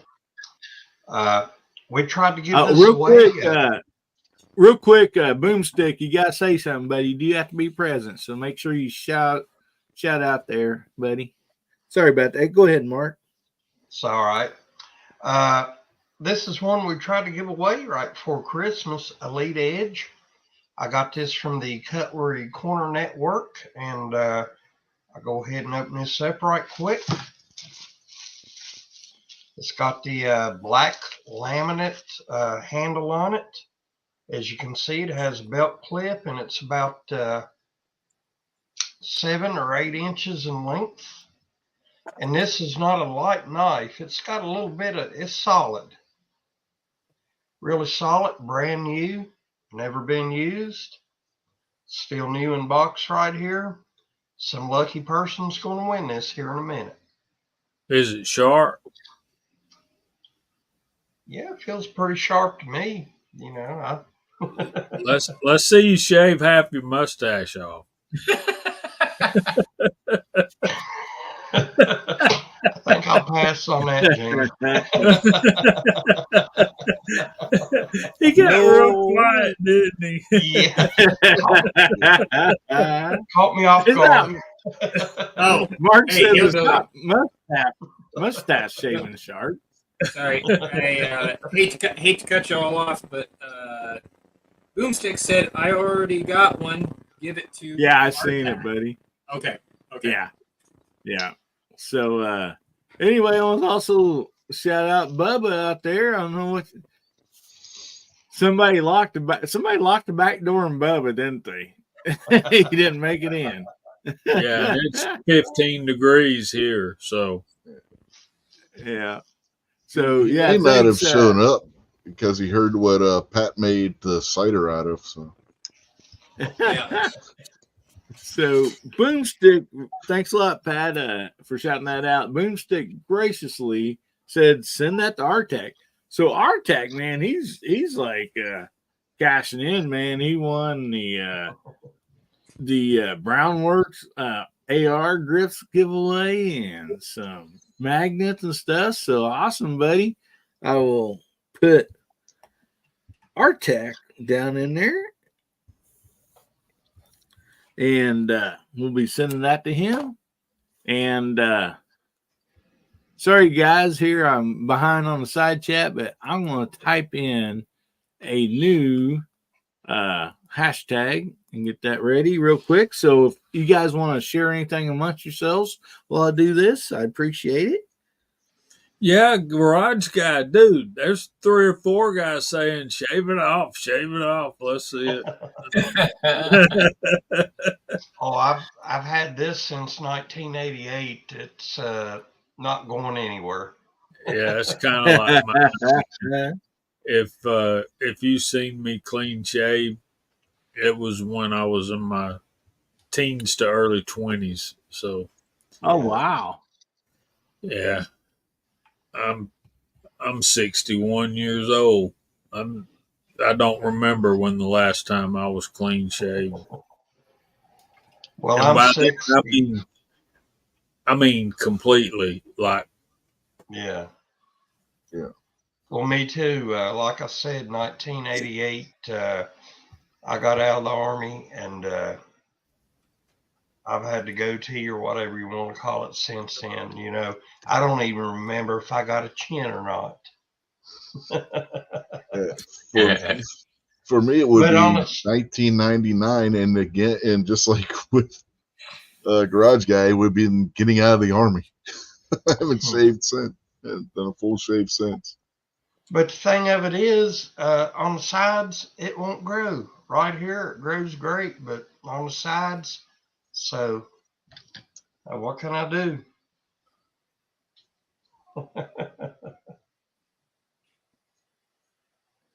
Dale Pogue's 61. I know that feeling, brother.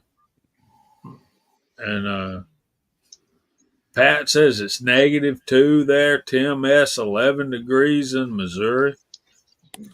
Golly. Our Man. wind chill's in the negatives. Right. Bubba. Bubba, if you can't get here on time, just, Well, I got to, you can't tell by my voice. You can't tell by my voice. I'm sick as can be right now. Oh, no. So I'm like barely able to talk. That's one of the reasons why I didn't jump in. It's like everybody's happier now. They ain't got to hear me talk anymore. You definitely don't want to drink Pat's cider then. Bring it on. Hear what ails you. Just Bring it wave or make faces. Yeah. Man.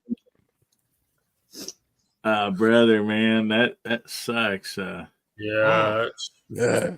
Overworked me. Now I'm sick. It's wonderful. Whew. Probably, Abigail. Probably are. Yeah, I think so. So, guys, type in hashtag Garage Guy, and for this next giveaway.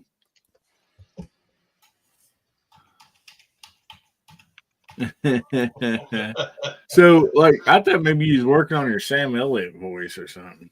No, not in the slightest. Of course, you come to the territory coughing and hacking everything imaginable out of your lungs.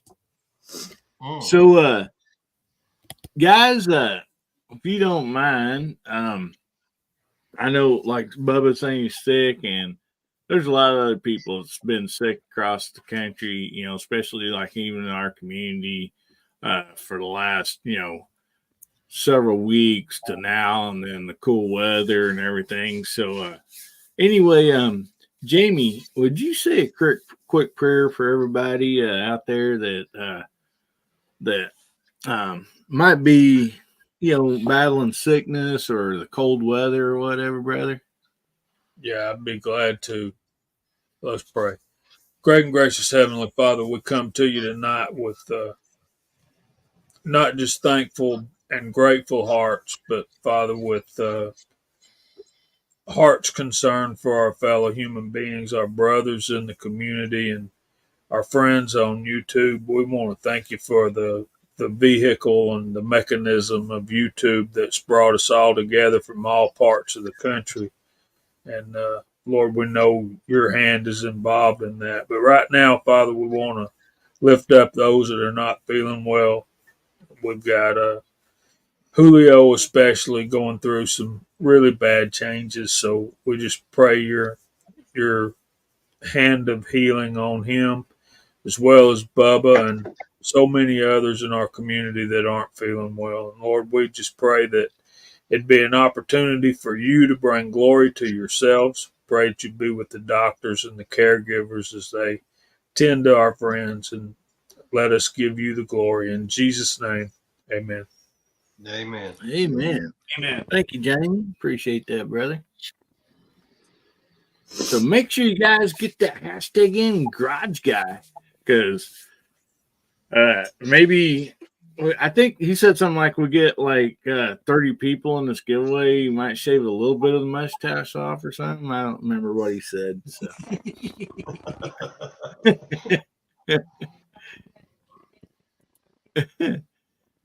I tell you what, you know, every time you've seen me, I've had my home team hat on, and I got a brand new one in here. Maybe later on here after the snow thaws, if we can think of something for a good reason, I might take one or two of these and use it as a target. Well, I think the way they performed during the football season would be enough reason for you to shoot the dang thing. Yeah, but they finished up pretty strong, and the thing of it is, I'm not even gonna say it. It had no. Well, if the Kansas City Chiefs don't win tomorrow, you might see a video of me shooting some Chiefs stuff. So, who are they playing? Oh, Buffalo. Yeah, Buffalo. Yeah, Buffalo. That's going to be a tough one. The 49ers came back and beat Green Bay and intercepted. What was so bad about it is Green Bay's kicker missed a field goal attempt with about 4 minutes left in the game and then after if they had made that field goal when 49ers scored that touchdown, the game would have been tied. And then Green Bay had a chance with about a minute left to drive down and try to kick a field goal to tie it, and their quarterback threw an interception. Game over. So you got the Niners won. And it was kind of like dirty pool too, man, because right when they got the ball back with 1 minute left, the bottom fell out. I mean, it was raining like crap.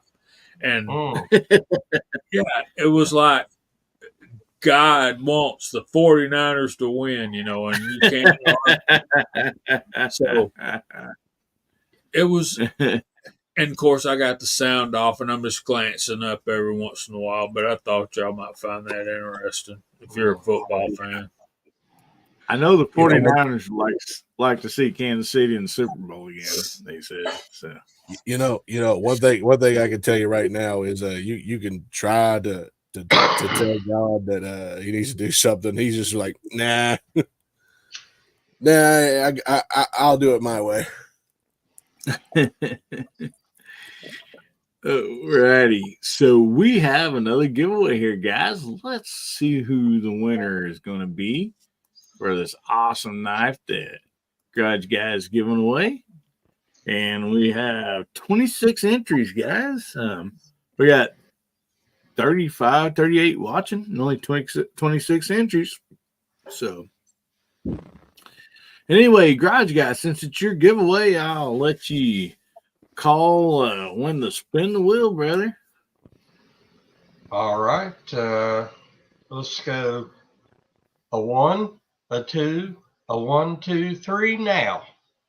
All right, here we go. Round and round. Man, Tommy boy got in there by the skin of his teeth, didn't he? Oh, and Guns and barbecue. Congratulations, buddy. Don't tell him he can't see you won. Oh, yeah.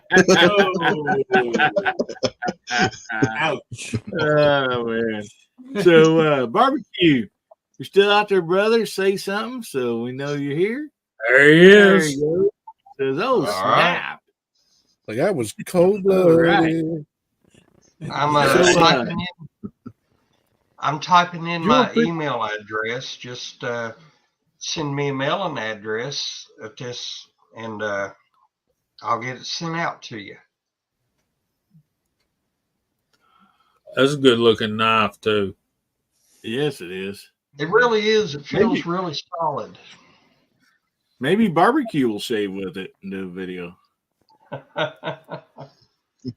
All right, there you go, barbecue. There's his email. So make sure you get a hold of him and get that sent out to you. Congrats. All righty. And I'm just going to say this. And now, we don't say any names or anything, but Garage Guy, that was a giveaway that nobody had claimed, right? Yes. Yes, from So, the week before yeah, Christmas. we won't put any names out there, but guys, No, if you don't no. get a hold of the people's giving away, how do you expect to get the gift? You know, come on. Yeah. I mean, Yeah, I had the same thing happen on my Christmas Eve show. The person that won the buck knife set didn't claim it, so I rewarded it to the person that came in second place. yeah. Well, the same person had won on Jamie's show the night before and never claimed it. Yeah.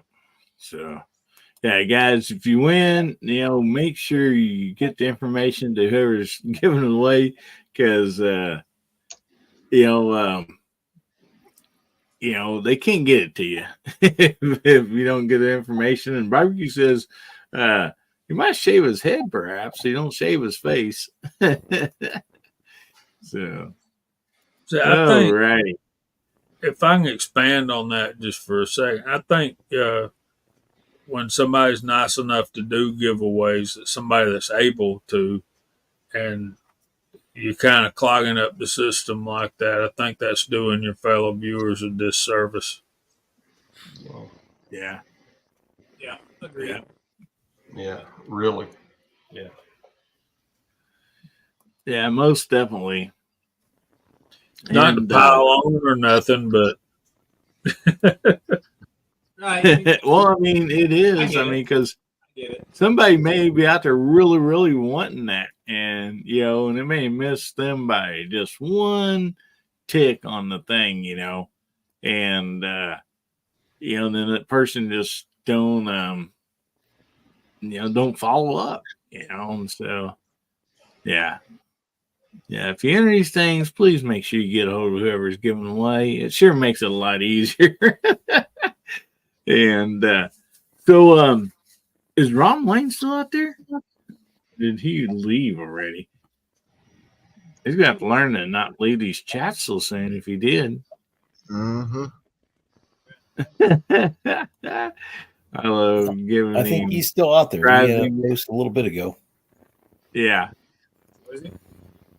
Yeah, it's time for me to go too, Abigail. I got to teach Sunday school in the morning, so it's going to be hard to get up tomorrow, guys. I mean, is it? Yeah. I mean, it's I'm 8 right behind you. Go ahead, Mark. I'm sorry. No, I said I'm right behind you. We were up at 5:30 this morning. Seth had a school competition for Future City, and he wants to get up and go to airsoft tomorrow. It's going to be 20-some degrees, but we're going to get up and go. Oh, so man, I'm going to get out of here too. So let's let you guys go ahead and plug what you got coming up and stuff like that. So Mark Thomas, you want to just go ahead and start, and we'll jump up to Jamie and anybody else that needs to jump off right now, and then we're going to we got another topic or so we might talk about. So I don't really have anything to plug. I might do a couple more holsters, some of those laser engraved ones. I'll put a short video up about that, but that's probably about it. Hope everybody has a great week. Stay warm, stay safe. Thanks a lot. Well, thank you so much for being on here, Mark. Appreciate you, buddy. And guys, go over and check out Mark Thomas's channel. Great channel, awesome leather worker. I mean, just a true craftsman, and a lot of great gun stuff on there. So make sure you go over and check him out. Thanks a lot for being on tonight, Mark. Appreciate you. So how about you, Jamie? Night, Mark. Night. Georgia Shooting Connection, Friday nights at 8 o'clock. I got 3 videos I'm working on. None of them's getting finished. As long as I work on 3 at a time, something's got to stop and got to focus. So that's what I'm going to be working on tomorrow, trying to get a video out. So I want to thank all of y'all guys in the side chat for hanging out with my brother Hillbilly up tonight. Thank you for having me, Hillbilly. You guys on the panel, thanks for putting up with me, and I appreciate you. Jamie. Well, thanks a lot, brother. Appreciate you always being here. And guys, go over and check out JH586.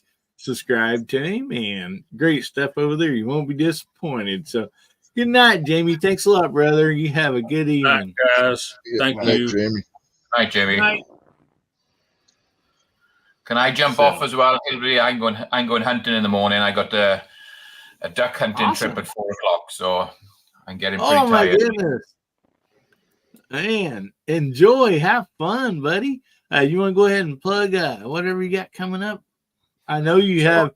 I just want to congratulate, and if anybody don't know, MacMan hit 1,000 subscribers. That is awesome. Congratulations, brother. That is great. You really deserve it. That's great. Thank you. Yeah, so I got a couple of videos going to be dropping. I'm going hunting in the morning, so I'll try and take some pictures of some duck hunting tomorrow. And of course, Monday night, 6 o'clock, Arizona, 8 Eastern, I got my 1,000 sub party.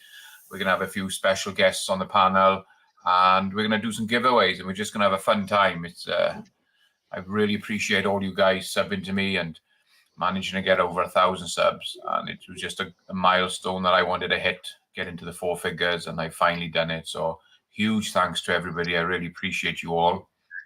And yeah, just keep an eye out for some videos. I got plenty of videos coming and dropping, and we will see you all next time. All right, buddy. Well, thank you so much for being on this evening. Thanks, guys. Have a good Have a hunt. good night. Have a good hunt. Yeah, good hunting. Yeah, go over and check out MacMan's channel. Great stuff over there. Subscribe. He has some not only awesome guns, he's got some really awesome reloading stuff too. So, I mean, just great stuff there. And Bubba didn't get to plug his channel before he jumped off. He's put in a private chat that like his voice like was hurting and like it's just about completely gone. So he's going to get some rest. So I'll plug Bubba's channel for him anyhow. He don't like to. He always plugs somebody else's channels. But guys, go over and check out Bubba Triclops Ballistic. Great stuff. He don't like he don't call for action anything for himself. You know, he's a very generous guy. That he has some great videos. And his Wednesday morning live show, 10 o'clock Central, 11 o'clock Eastern. It's called The Good, the Bad, the Bubba. And basically, like, he updates, like, everybody, like, on what other channels, YouTube channels are doing, what they got going on. And so, I mean, he's just a great guy. Go there, subscribe to him, and you know, you won't be disappointed at all. Some good stuff. He's a great guy, you know. And Michael Dunn and everybody, thanks for throwing out these links for everybody. Appreciate that. Man. If you're still out there, Bubba, listening, try some Theraflu, man. That stuff works great for me. When I'm not feeling well, mix some of that up in some hot water and drink it. It's a tea. It's like a green tea base. It doesn't have a real medicine-y flavor to it because of that. It's not bad, and it works. Well, I'm going to bring up the topic that Ron Wayne missed last night. He got off early, and so we kind of went through this last night on the Takeover show. But we thought, well, since Ron wasn't on, we'd hit this again.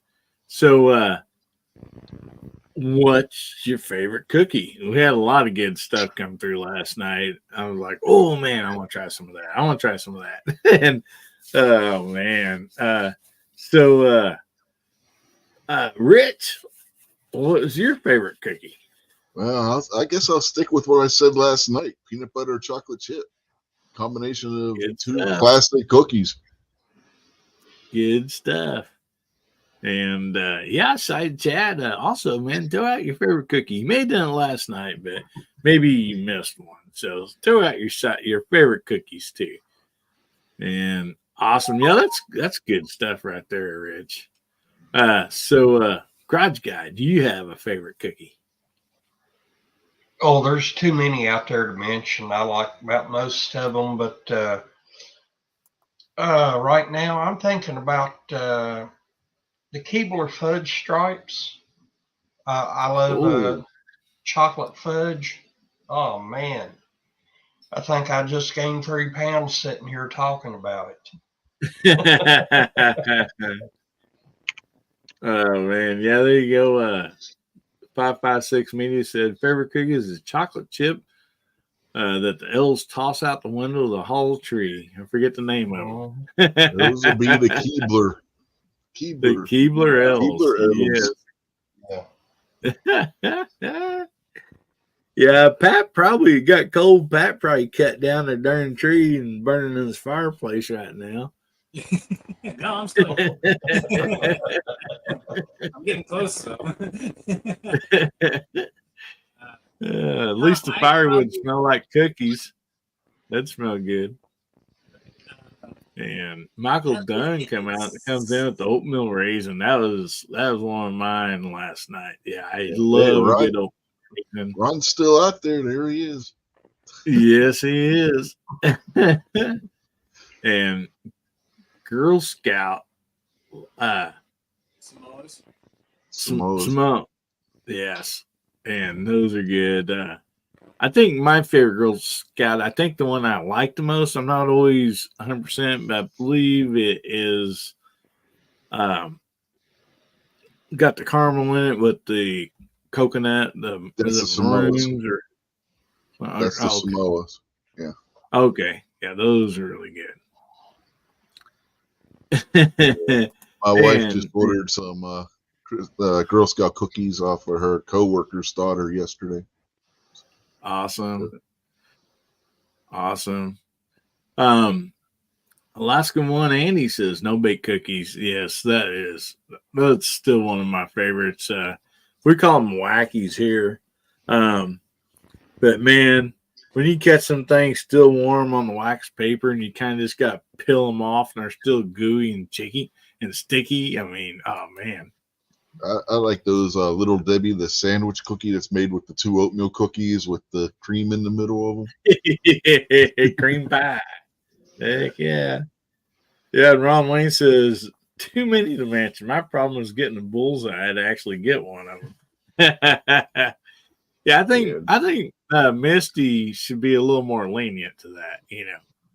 And so, but then he says Fudge Stripe is official cookie of channel members. they have a fudge version of that Little Debbie one, and it has striped icing on it. My son brought some of them home from work with him today. It was pretty good. Nettie just says, I like all cookies. Don't matter. That's just, I kind of agree with you, Nettie, man.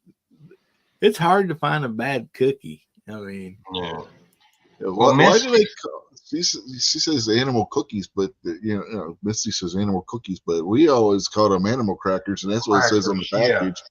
But they're not actually a cracker. No, they are more of a cookie. Oh, she's right. Yeah. Yeah. You know, maybe that come from brought over from a foreign country or something. The same way as like my buddy, like biscuits being in London, being a biscuit in the UK. Yeah, he's a biscuit. You know, and to me, you know that's just a hard cookie. Yeah. When I worked at the one bar up in Pittsburgh, we had a large Irish group of people that came in. They were exchange students going to Pitt, and one of their new advisors who just moved over here from England, we were talking about biscuits, and we were talking about 2 different things at the same time. They were talking about cookies. I'm talking about biscuits. I said, yeah, you put sausage gravy on them. They're like, gave me a look like, what the hell are you talking about? Well, Well, cookies are sweet. So, mhm. with that being said, would a graham cracker be a cracker or a cookie? Because I love graham crackers and milk. Oh yeah, man. I don't know. That's kind of a Graham slippery crackers slope. are awesome. Yeah. I don't have a good answer for you. I really don't. That's a I slippery like slope. Misty's idea with the animal crackers. She says put them in a bowl and pour milk on them. Eat them like cereal. Yeah. Oh, Foss jumps out there with some knowledge. He said animal crackers are made with layers. Cookies aren't. Explain an Oreo. So, and scones. Oreos have Biscotti. 3 layers. You got a cookie layer, a cream layer, and a cookie layer. Yeah, man. I think Ron said that earlier too in 556, man. Fresh chocolate chip cookies out of the oven with a glass of milk. Oh man. I mean, that's just awful good. Biscottis, yeah, biscottis are awesome. That's a good one, Nutty. Yes. The great cookie debate of 2024, right here. Right. Oh, cinnamon graham crackers, yeah, man. Shortbread Now, cookies, yeah, I forgot about those. Yeah, well, shortbread is the core of the Keebler fudge stripe. It's a shortbread cookie with fudge. yeah. I like those Keebler chocolate chip cookies that's real soft. The soft chewy. batch, Yes, Yeah, Keebler soft batch. Yeah. absolutely. those are Yes. And the Entenmann's ones that are similar to that are really good too. Well, this is interesting. Tommy Boy says his lab knows the difference between the real Oreo and the Aldi's one. He says he won't eat the Aldi's Oreo. Gunwild mentions chocolate covered graham crackers. I just put on 3 more pounds. Wow, those are awesome. Exactly. Yeah. Yeah, that's definitely 2/3 of great. a s'more, chocolate covered graham cracker. Heck yeah. Oh, and Misty has come with the frosted animal crackers. Yeah. Which actually are more of a cookie, because the ones that they've had around here like that were like a hard oatmeal cookie with the frosting on them, shaped like animals. Yeah. Oh man. I was gonna say I had something back up here a bit. I was gonna say It's not Christmas without Danish butter cookies, just gotta say. Oh yeah. Those are good. And what I was going to say earlier was when I said something about my buddy in London about the biscuits, they call them a cookie. I seen a video, and they were giving kids there in London, like young teenagers. We're talking 10 to 13, 14-year-olds, biscuits and sausage gravy like we eat here. First time there, and they're like, "You called this a biscuit?" They're like, "This ain't no biscuit," And anyway, they took a bite, and about 99% of them, like when they took a bite of that, the look on their face was, "This is amazing." I mean, they were like just getting after it, man. They're like, "Can I eat all this?" They never had biscuits and sausage gravy like we do here, and so, oh man, sugar cookies. Most people haven't. Nutty says good biscuit. lost weight from being sick. I can handle a few handfuls of cookies. Graham crackers are great with leftover frosting. Oh yeah. No doubt about that. And macadamia nut with white chocolate, my favorite. Oh man, Power 10, yeah. Well, Mike, I Please. guess I'm going to go ahead and get off here tonight. We're fixing to shut down here, buddy. If you want to hang on just a minute, Okay. we're just we got down to you. We're just going to go to Pat, and then we're going to all jump out of here. So if you want to, I'm good. I'm waiting. Okay. So Pat, what's your favorite kind of cookie, buddy? Probably my mom's. Well, all of them. I know I had the oatmeal raisin and the no bakes and everything, but probably my favorite all time from my childhood is probably got to be my mom's homemade chocolate chip cookies. I mean, she made everything except the chocolate chip. She had her own cookie recipe and just put the Nestle or Toll House, whatever she had, in there. And oh man, glass of milk, I just can't beat it. Can't beat it. Man, it sounds good. Yeah, it's very good. Anyway, so we're rolling out now. Yeah, you're kind of cutting out, buddy. I don't know if you're like on Bluetooth away from your deal or what, but I think we heard you pretty good. Yeah, man.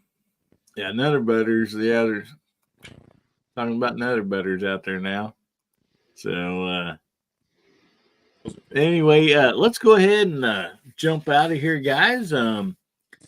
First of all, I want to thank the side chat. You guys are awesome. You guys are the show. You make the show. I appreciate each and every one of you very much. Loving each and every one of you. And I want to thank the panel tonight. You know, these guys that jump on and just really appreciate each and every person.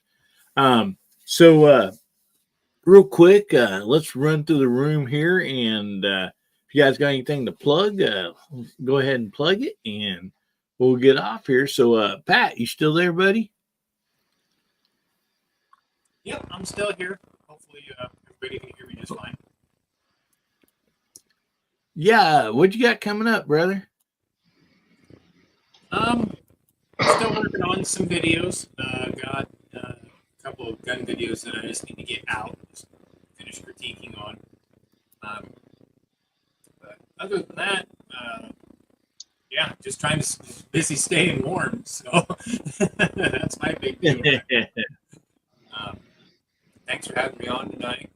Thanks to the side chat out there. It was a really good side chat out there. So yeah, it's a good time. Thanks for having me on, brother. Hey, thank you very much for being on. I appreciate you. Guys, go over and check out Pat in the Bunker. Go check out his channel. Subscribe. You never know what he's doing. He might be patting the bunker. It's on wood in the stove. He might be patting on a three-wheeler. He might be patting a tractor. You just never know which pat you're going to get, but always fun. So go over there and check him out. And so, Garage Guy, what you got coming up, brother? Well, tell you what, I really enjoyed being on here tonight. It was good to hang out with you guys as always. The side chat was popping really well tonight.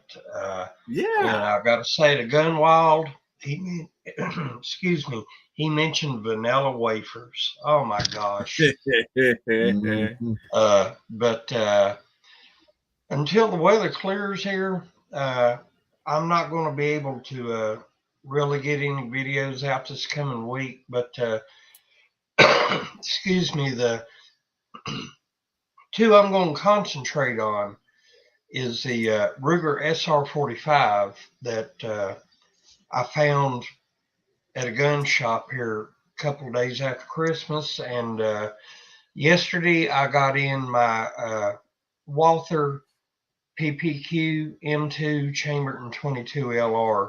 So I hope to have something coming up on that here before long. And I want to say once again, good night, everybody.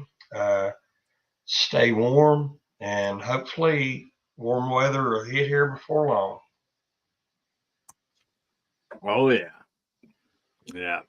Well, appreciate you being on tonight, buddy. Honestly, do thank you so much, and thank you for that awesome giveaway that you did. That is Anytime. much enjoyed. And guys, go over and check out Garage Guy 879 and subscribe to his channel. Great stuff there. Really good stuff. So go over and check him out. And thanks again, buddy, for being here. And Bubba, if you're watching, I hope you get to feeling better real soon. Yeah. I think you made him sick by showing him that Glock deal all the time on the channel. Oh, I behave myself tonight. All right. Well, thanks, buddy, for being here. So, Rich, what you got coming up, brother?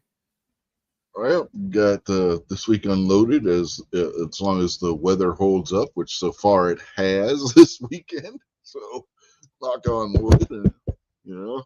So, let's see. Since we talked about cookies the last 2 nights, maybe tomorrow night we can talk about donuts. What do you guys think? There you go. Oh, man. I sure like donuts as much as I like cookies. Good to me. That'll be at 8:30 p.m. tomorrow night. And Hillbilly, you nailed it on out there in the chat. Vanilla wafers and banana pudding. Yeah. One of my favorites. You take one of the best things. You take the vanilla wafers, you smash them up, mix them up with some butter, spread it around a pie pan, pop that in the oven, give it a nice crust, and then pour your banana pudding on there with some Ready Whip on top and with some the cookies around the top too. Oh boy, there you go. Oh man. Well, thank you so much, Rich. Appreciate you, buddy, for being on this evening. Guys, go over and check out Unloaded Media. Subscribe. Great stuff over there. And again, I appreciate you for being on tonight, man. Yep, I no really problem. do. So I just want to tell everybody, man, please stay warm. Check on, the neighbors, the elderly, those animals, they're outside, make sure they got water they can drink and stuff. It's just hard on everybody, this cold weather coming through. And I know for us, we're getting another burst of cold weather come Monday.